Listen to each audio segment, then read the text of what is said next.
Você sabia que a distribuidora de gás natural canalizado no Espírito Santo, a ES Gás, quer ampliar a sua rede de distribuição e chegar a 5 novos municípios?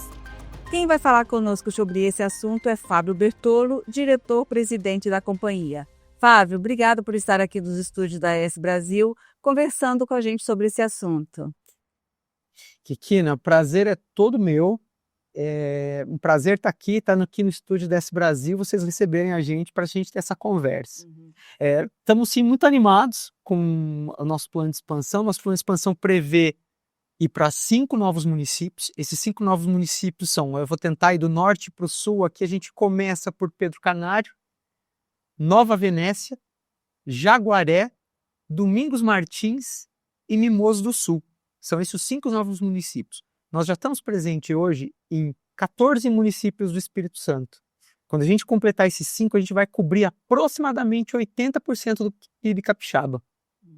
Levando o gás natural, tanto para domicílios como para indústrias. Exatamente. Uma vez que a gente chega num município, a gente fica, né, para sempre, porque a gente constrói uma infraestrutura que ela vai durar para todo sempre.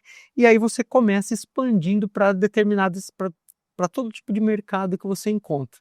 Normalmente a gente começa com os industriais, depois a gente vai para o segmento de transporte e depois para o segmento que a gente chama urbano, né, o residencial e o comercial, em todo mundo que usa o gás, né? O gás pode ser usado para aquecer, para movimentar, para resfriar. E esses novos municípios, eles têm uma característica muito importante para a gente, que neste novo plano que a gente tem. Eles têm o objetivo de a gente criar o que a gente chama de corredores sustentáveis. Os corredores sustentáveis nada mais são do que o seguinte: a gente permitir que a gente crie postos de abastecimento de gás natural para veículos pesados, substituindo assim o diesel. O gás natural ele emite cerca de metade do que o diesel emite pela mesma quantidade de energia gerada. Mas essa expansão depende do plano de investimentos que vocês apresentaram recentemente e que está na Agência de Regulação de Serviços Públicos para aprovação. Qual a expectativa de vocês? A gente criou um plano muito ambicioso, né? O plano é a cara da energia, do Grupo Energisa, né? Que é um grupo que é centenário, comemorou em fevereiro deste ano 120 anos. É uma empresa que está investindo 6 bilhões no Brasil, né? Tem operações do Acre, a João Pessoa, do Amapá, ao Rio Grande do Sul. E aqui no Espírito Santo não foi diferente. Então a gente criou um plano que ele consiste em ter 1 bilhão para os próximos 5 anos. Ele está muito em linha com os objetivos do Estado. O Estado ele fez um processo que queria a expansão da infraestrutura de distribuição.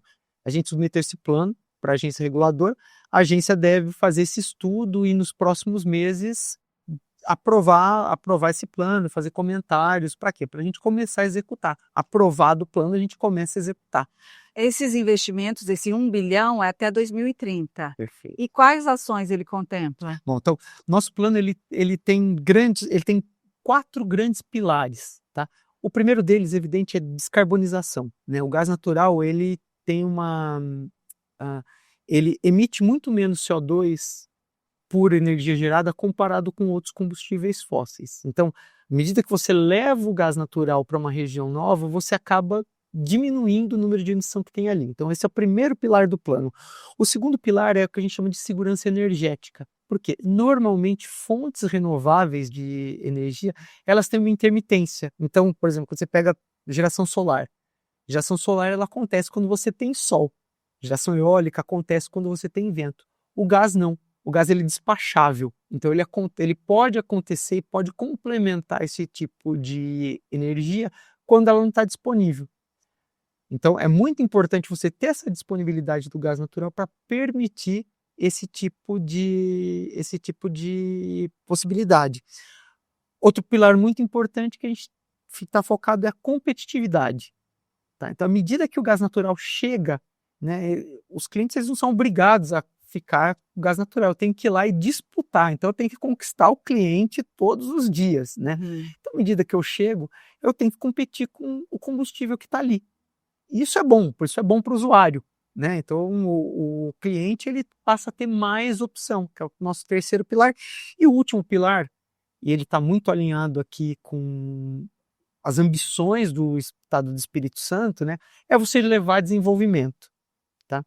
E nosso plano, nesse 1 bilhão que a gente tem para os próximos 5 anos, ele tem 3 grandes projetos, tá?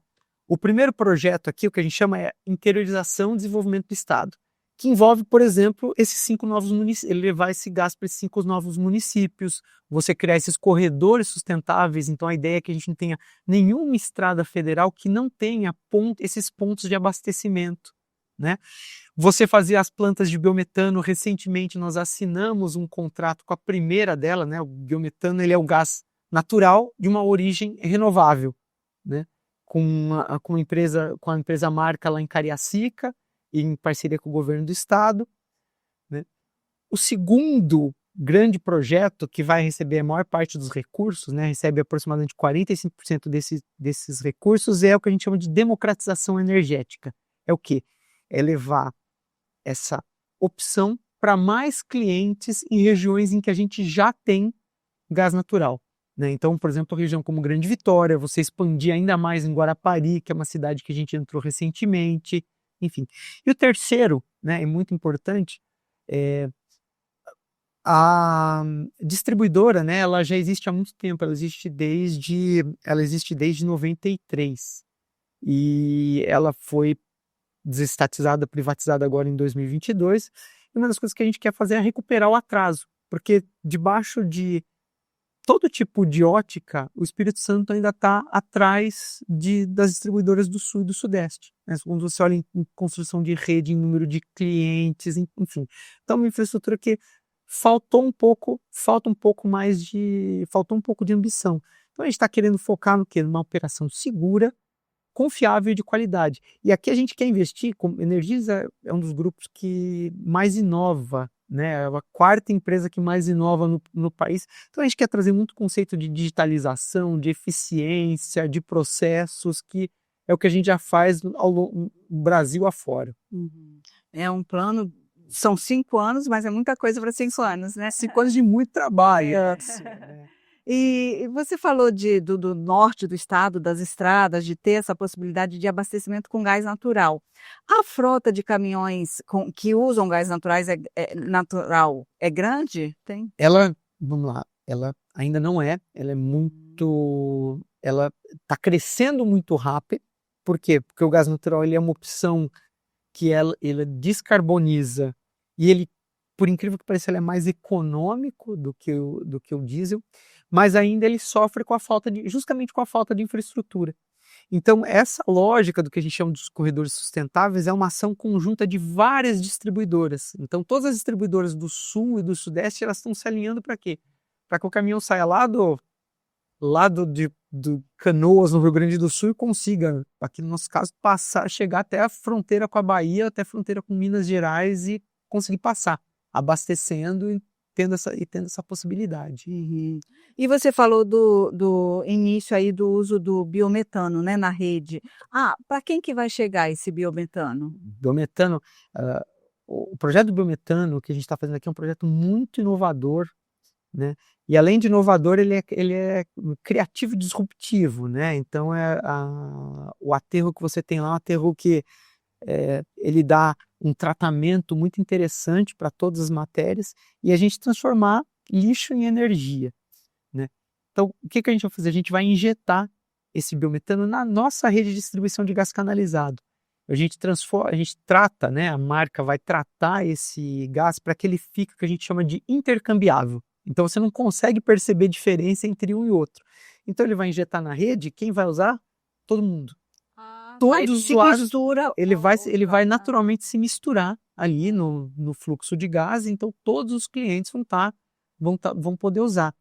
E tem uma coisa interessante aqui no Espírito Santo, que ele é um estado vanguardista no que a gente chama do mercado livre de gás natural canalizado. Hoje o Espírito Santo cerca de 82% do volume distribuído aqui no estado já é através do Mercado Livre. Mercado Livre, como é que é? A mesma lógica do Mercado Livre de energia. O cliente, ele compra a molécula de gás natural de um comercializador, de um produtor, de quem quer que seja, e usa a minha tubulação para levar o gás deste produtor até o ponto de consumo dele. Então, o cliente que quiser comprar esse gás natural renovável, vamos dizer assim, né, que o biometano, ele pode comprar ou diretamente da marca, ou a gente pode até fazer uma figura contratual diferente, que é o que a gente costuma chamar isso de back-to-back, né, em que eu meio que carimbo este gás para aquele cliente. Mas na prática, a molécula, todo mundo vai consumir. Uhum. E quais são os maiores fornecedores?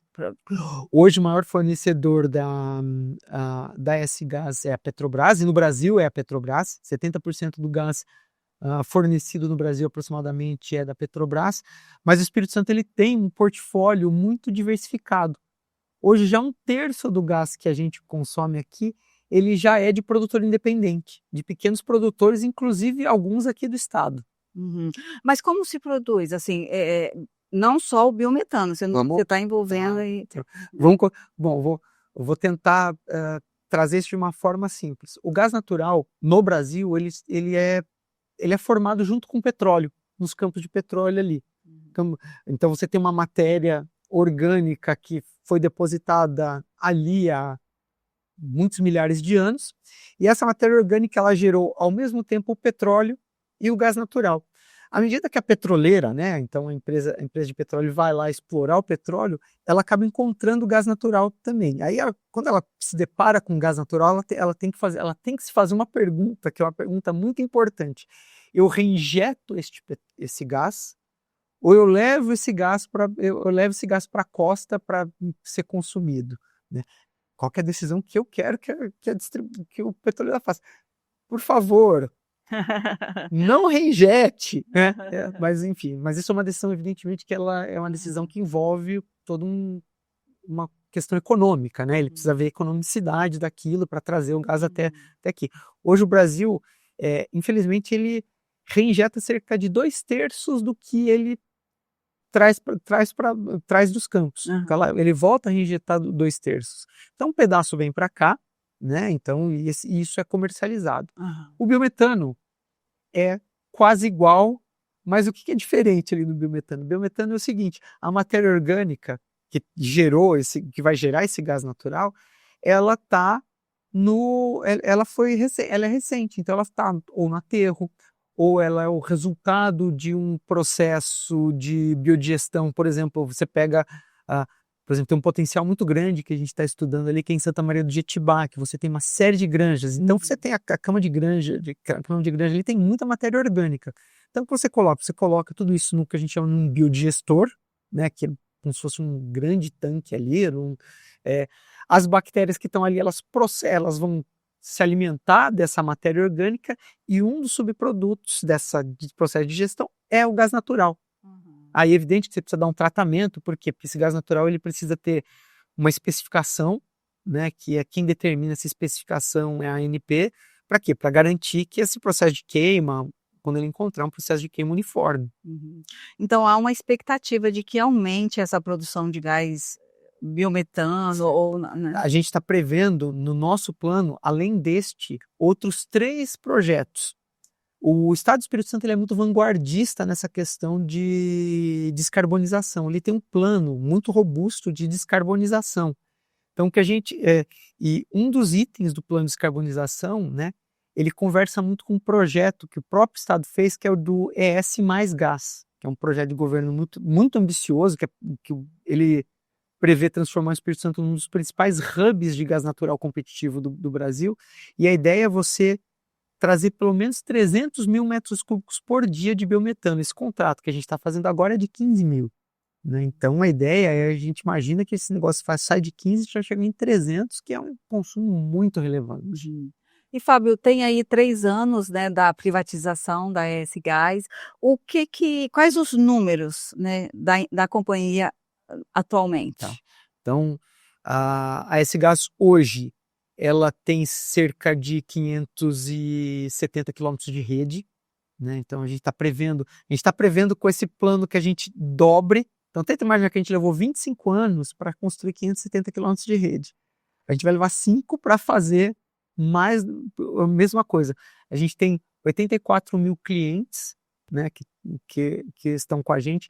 Nosso objetivo é fazer mais 92, não chegar em 92, é fazer mais 92, então, de novo, é mais do que dobrar. São 5 municípios, se a gente parte de 14 para